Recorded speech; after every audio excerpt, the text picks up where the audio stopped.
Биылғы су тасқыны кезінде Жайық өзенінің тасуынан Соколок пен Сарыөзек каналдары суға толған болатын. Алайда күннің қатты ысуынан канал суы тартылып, ондағы шабақтар қайырлап қалуда. Табиғат жанашырлары оларды сүзіп алып, су айдындарына жіберуде. Өткенде тасқын сумен бірге келген Жайықтың арнасынан қазір көптеген жаңағы көлшіктер қалып қойып, көлшіктердің арасында жаңағы шабақ, сазан, жаңа карп сияқты балықтар өте көп қалып қойып жатыр.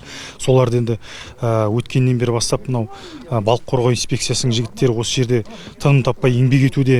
Солардың ұйымдастыруымен және де мынау еріктілерден жаңа кооперативтер де бар, көптеген әуесқой кәсіпқой балықшылары келіп осы жерде жаңағы балық құтқару жұмыстарын жүргізіп жатыр.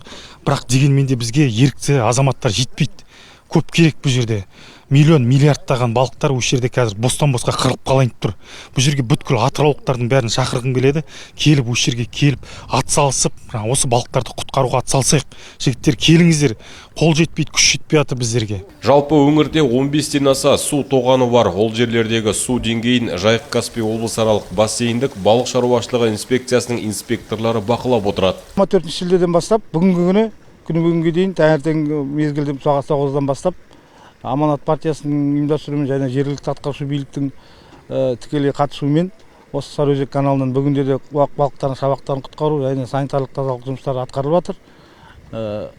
Бұл енді үлкен көмек болып жатыр. Сонымен қатар 23 шілде күні Атырау қаласынан да жақсы белсенді адамдар өздері еркімен келіп құтқару жұмыстарын атқарды. Жайық өзенінің арнасына шығып, көп жерлерде жайылма сулар қалып қойған. Сол жайылма сулары кері сол жайылма суларға уылдырық шашылған балықтардың уақ шабақтары өсіп өніп, осындай ағынмен каналдарға құйылуда.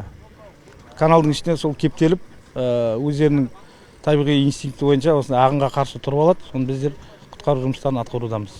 Қазіргі уақытта балық шабақтарының ұсақ болуына байланысты құтқару жұмыстары қазан айына дейін жалғасады. Облыстағы балық тұншығу қаупі бар су айдындарын бақылауға алған мамандар су жануарларының қырылуын алдын алу шараларын күшейтуде. Серік Жексенбайұлы, Тілекқабыл Ғұмаров, жаңалық қызметі.